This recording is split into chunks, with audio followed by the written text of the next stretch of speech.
You're listening to an Airwave Media podcast. Hi, everyone. This is Scott.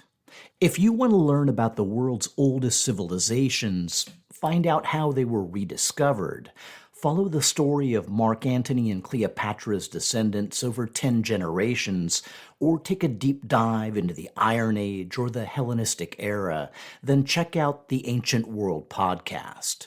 Available on all podcasting platforms, or go to ancientworldpodcast.com.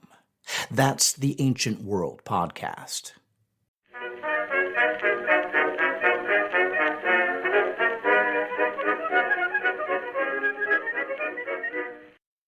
Hello everyone and welcome to History of the Second World War, episode 192, The Fall of France to the Coast. This week, a big thank you goes out to Matthew, Ryan, and Jeffrey for choosing to support the podcast by becoming members. Members get access to ad-free versions of all of the podcast episodes, plus special member-only episodes once a month. You can find out more about becoming a member over at historyofthesecondworldwar.com/members. By May 17, 1940, something really interesting was happening among the leadership groups on both sides of the invasion of France. In Paris and London, there was real fear that the French army had already been defeated, and that there was little that could be done to stop the German forces that were moving west. Troops were on their way from other areas of the front as quickly as possible, but those movements would take time, and nothing that the French army had done in the first 4 days since the crossing of the Meuse had really seemed to make much difference. However, on the German side, the mood was not a feeling of elation and victory, but instead of stress and concern about what the French might do in the days that followed.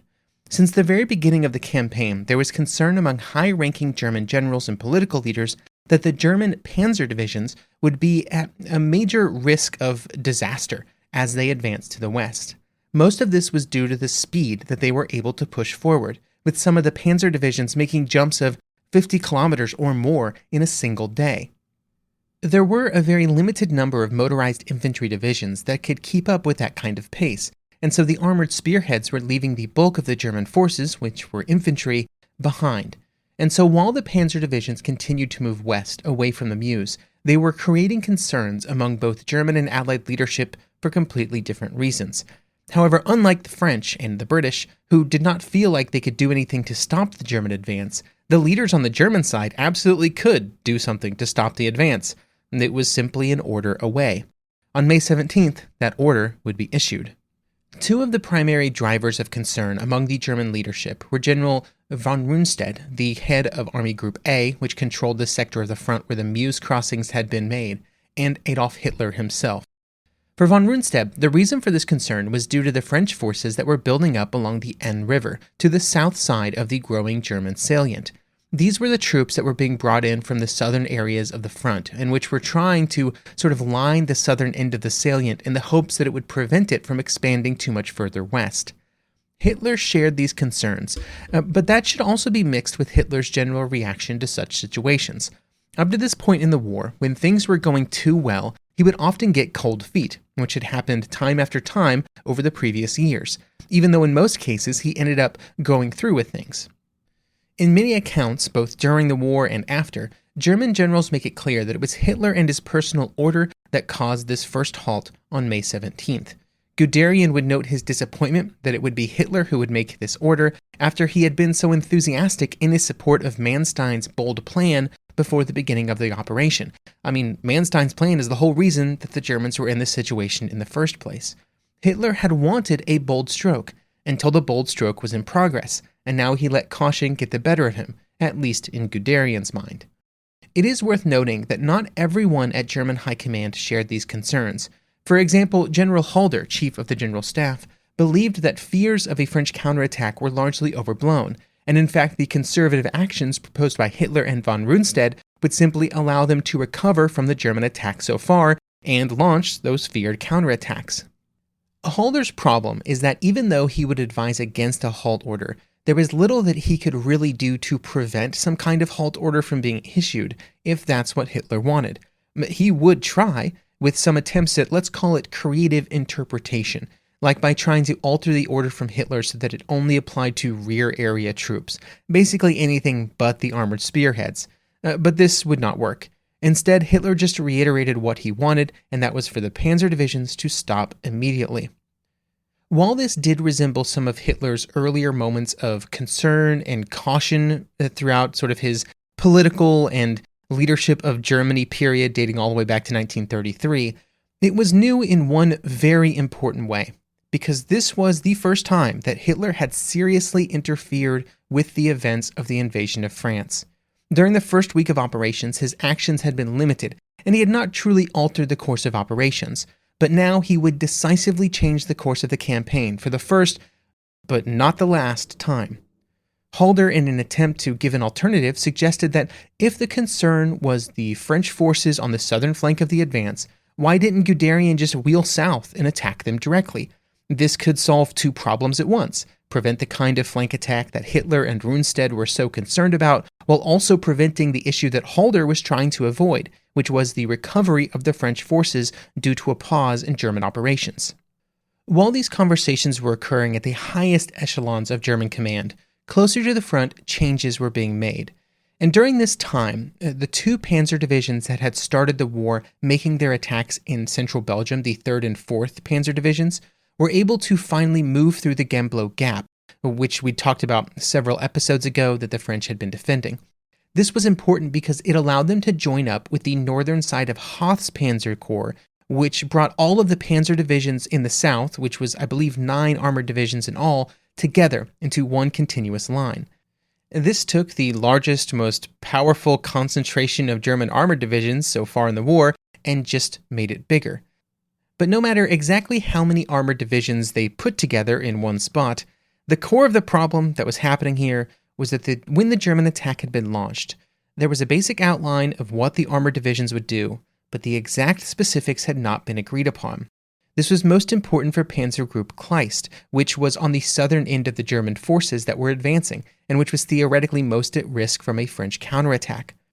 On the morning of May 16th, von Rundstedt's concerns had risen to the point where he felt like he had to act, and so he would issue an order that the troops under his command, which included all of von Kleist's forces, would halt on the Beaumont-Montcornet line, and they would only be able to send small advanced detachments beyond that point. And then even these smaller advanced detachments would not cross very specific lines that he put in place on the map that could only be crossed with his expressed permission. This order, which would be sent out from von Rundstedt's headquarters on May 16th, is an interesting one because it was simply arriving too slowly. Over the course of the 16th, Kleist's panzer divisions were hard charging forward already, with Guderian's divisions advancing in some cases 40 kilometers on May 16th alone, which puts them beyond the Beaumont-Montcornet line, even before the order arrived that they should stop at the line that they'd already crossed. In fact, the 1st and 2nd Panzer Divisions were far past the line, and in fact were already putting bridges over the next river in their path by the end of May 16th. They were joined by the 6th Panzer Division to their north. During these advances, Guderian and the commander of the 6th Division, General Kempf, would actually meet in the afternoon in Montcornet as their forces kind of continued forward. These advances were possible because along the entire sector of the front, the German forces had broken through the chain of hills to the west of the Ardennes Canal, which the French had been trying to fortify. Once they got beyond those hills, the greatest enemy of the panzers sort of was traffic problems and supplies, which I guess was kind of their greatest enemy during this campaign. A major reason that Guderian and Kempf met at Montcornet was not just because they needed to, give each other a hug or something, but instead because they needed to sort out which divisions were using which roads if they wanted to be able to continue forward. That included both the roads used by the tanks and then also used by the supply columns. Now, it is possible that these divisions could have been stopped earlier, on May 16th, before they advanced as far as they did, but for some reason, Guderian was experiencing communication problems that prevented the halt order from being properly delivered by radio. And therefore, it took until an officer hand-delivered a written copy of the order in the early hours of May 17th before he received it, and he had to then properly respond to it. By the time that it was delivered, the forces under his command were already reinforcing their bridgeheads across the river in preparation for future operations. Guderian would later write that during these days of the invasion of France, after crossing the Meuse River and sort of before it finished up a few days later, that his interactions with his commanding officers and German high command were not very plentiful, but also not very good. He would even say, quote, "The Supreme Command's influence on my actions was merely restrictive throughout," end quote. Saying that they were merely restrictive throughout is probably much milder than what Guderian said when the orders actually arrived, because the specific order that was delivered was not just that Guderian's forces needed to stop, but also that it would take up defensive positions until the 12th Army, which was moving up behind but was falling behind very quickly, arrived to occupy other defensive positions along the southern end of the front. Kleist had joined Halder in advising that this order would not have the result that it was hoped, but there was little that he could do against very direct orders from the Hitler and von Rundstedt. Along with the order to halt his troops, Guderian was also ordered to report to the airfield near Montcornet the next morning, so that an in-person meeting could happen between Kleist and Guderian, a meeting which would discuss the future course of the campaign. What occurred when Guderian and Kleist met at the airfield is something of an interesting story.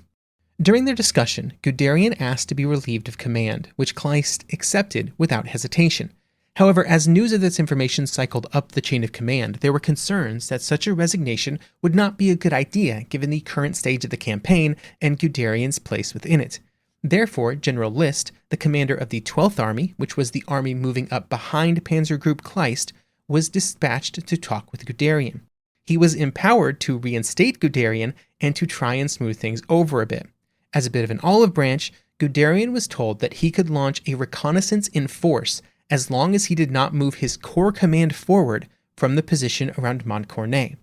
This was all that Guderian needed.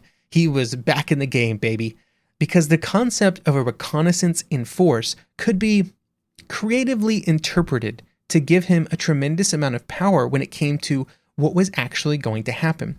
Such creative control is always what Guderian wanted. By the end of the day, some of Guderian's forces were already moving west again. He never moved his corps headquarters forward, and they just, got further and further behind. But they were not doing reconnaissance as they moved forward, obviously.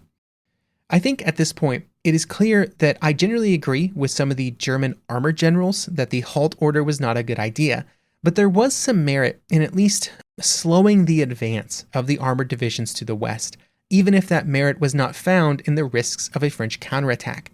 This was because a major problem that was developing for the German divisions was that it was difficult for all of the supporting troops of the German divisions to keep up with some of the forces at the front. For example, one of these units that were kind of in a challenging positions were something like a bridging unit, which for many reasons had problems being as mobile as the German tank formations. This is one of the reasons that the sort of river crossings that Guderian made were so important on the 16th, and other German units did similar things. Because if the French had managed to destroy the bridges over those rivers, it would have taken time for bridging units to catch up and to be prepared to help the tank units make the jumps across each river. Another growing problem is that every time one of the armored divisions had to leave troops behind to defend some point along their advance, the strength of the forwardmost units was reduced. This would greatly reduce the infantry strength of the forwardmost units, leaving them at great risk in certain situations. It was even problematic for motorized and mechanized units. Last episode, we talked about how Rommel, as he was advancing, sort of outpaced most of his division and was left at the front with very few troops. This was also happening at kind of a wider scale among the panzer divisions. They were just getting more and more strung out, making the forwardmost units weaker and more at risk of running into something that they could not handle.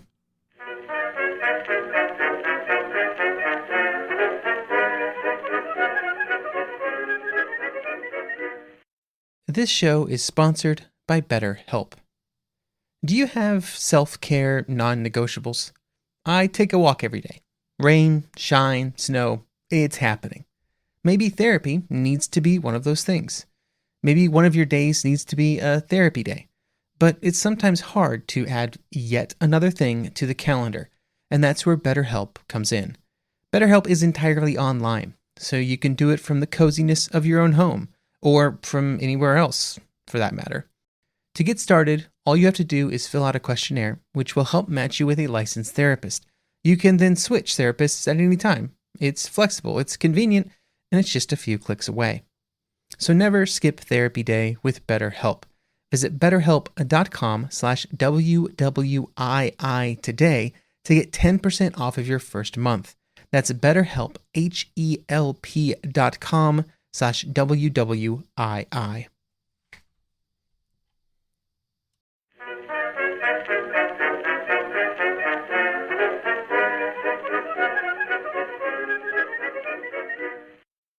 While the various panzer divisions were running wild over the roads of France, there was one force that was sent to counterattack them near Montcornet.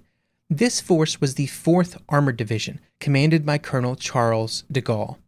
De Gaulle would, of course, have a major role in the war after 1940, given his leadership position of the Free French government, and then his adventures in French politics after 1945.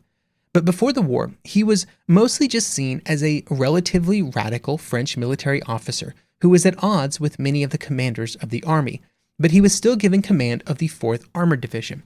On May 10, 1940, when the German invasion started, the 4th Armored Division did not exist, and it was mostly a theoretical unit, which in the days that followed was rapidly thrown together from whatever armored units were available. By the time that its counterattack was launched on May 17th, de Gaulle had about 100 tanks under his command, along with some supporting infantry and artillery.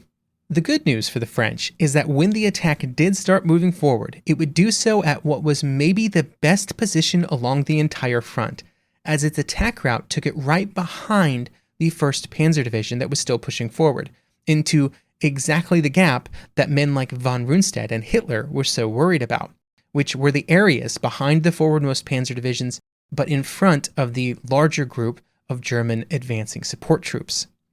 At the time that de Gaulle attacked, unbeknownst to the French, Kleist, Guderian, and Kirchner, the commander of the 1st Panzer Division, were all meeting in Montcornet, and with the very limited number of German troops between the French tanks and their objective, there was a real chance that they could push forward and capture the German leadership, which would have caused all number of problems.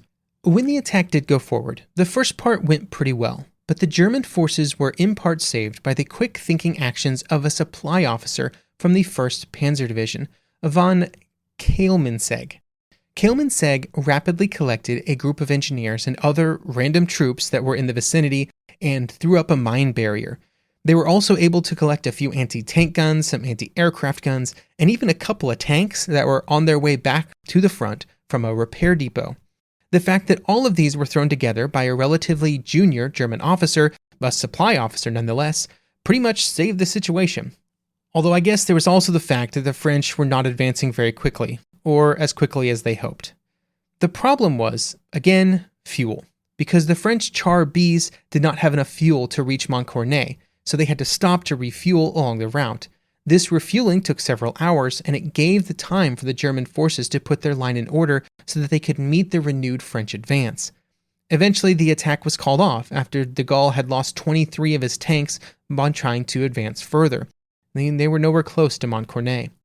This would be one of the great what-ifs of the campaign, because if de Gaulle had a larger number of smaller tanks, he might have been able to outpace any possible German response on his way to his objective, perhaps even capturing the German generals. As it was, de Gaulle's efforts can only go down as another instance where the French equipment ended up really letting them down due to the lack of mobility at a time when mobility was the greatest asset a military could have. While the attack against Montcornet was not the last French and British counterattack, and far from the last one that was planned, it was the last real effort that had a chance of preventing the Germans from reaching the English Channel, instead of just trying to cut them off after their objective had already been completed. It also would have been even more impactful, again, this was something the French would not have known, if it had been successful, if there had been a major French counterattack that had truly captured territory, important territory like Montcornet. It would have taken those fears that Hitler and von Rundstedt had and just turned the knob up to 11, and they probably would have had to make changes. After de Gaulle's failed counterattack, May 18th would be one of the calmer days of the campaign, at least among the line in France where the German divisions of Guderian, Hoth, and Reinhardt had previously been advancing, but then had been forced to stop. That did not mean that nothing was happening, because all along the front of the German advance, the German units would sort of try and tidy up their line along whatever natural obstacle that they had stopped at the day before. For many, this was the Esque River. While the German panzer generals strongly disagreed with the pause that they were put under during the 18th, It was still very useful for the next phase of the attack. Since May 13th, many of the units had been constantly on the move, either attacking or preparing to attack, and the day pause allowed them to rest and resupply. This allowed them to get everything together for their next effort, which would be another jump towards the Channel, in some cases across the old Somme battlefields, where so much blood had been spent during the First World War. They would also be able to embark on that stage of the campaign with full stomachs, full gas tanks, and maybe a bit of rest. Meanwhile, the day did see the French making some efforts to solidify their line in some areas, but they were simply no longer sort of able to bring together enough troops in this area to really build up a defensive line, given the small break that they received. There were also a couple of attempts to actually counterattack by French forces, particularly in the north against the 7th Panzer Division from French units further north. But in all cases, these attacks did not achieve very much other than expending more French resources for little gain. One of the continued challenges for the French forces during these attacks, and during this phase of the campaign more generally, was the air superiority that the Luftwaffe enjoyed.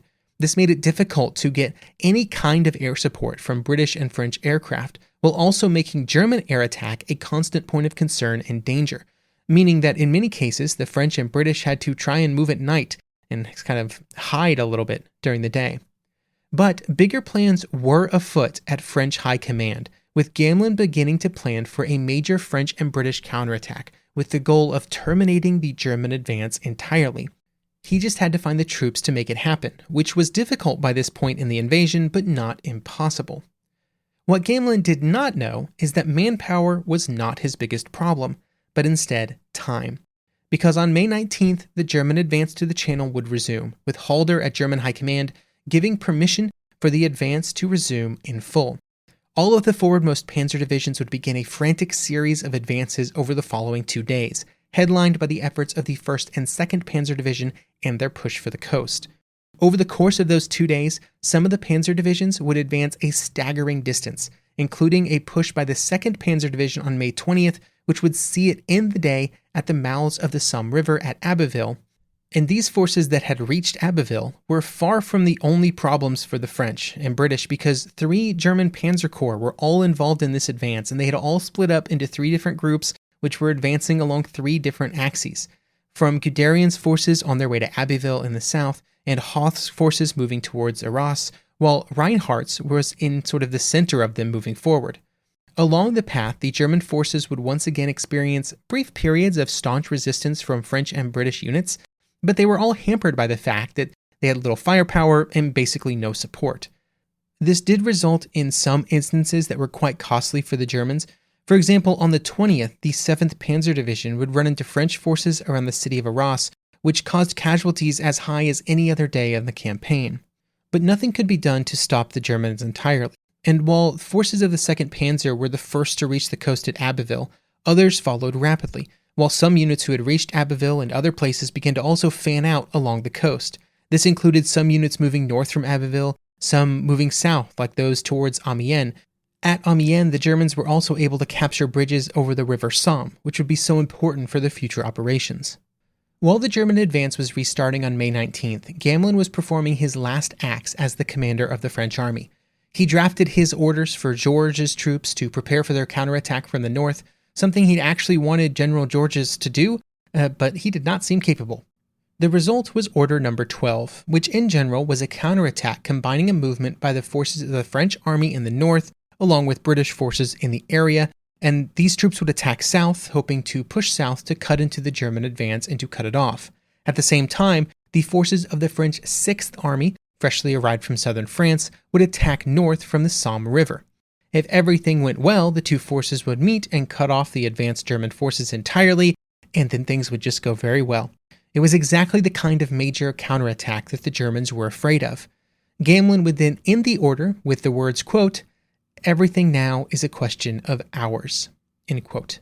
This plan would never actually be put into action, but there are some immediate problems with the concept of the attack that we can kind of talk about, particularly Gamelin's call for the usage of a strong mobile and armored force, without really specifying where such forces could be found, and then a need to maintain aerial superiority, at least in the north, something that the combined air forces of the British and French were probably simply incapable of doing by this point in the campaign.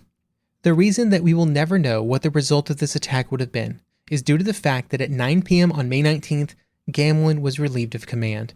He was to be replaced by General Weygand.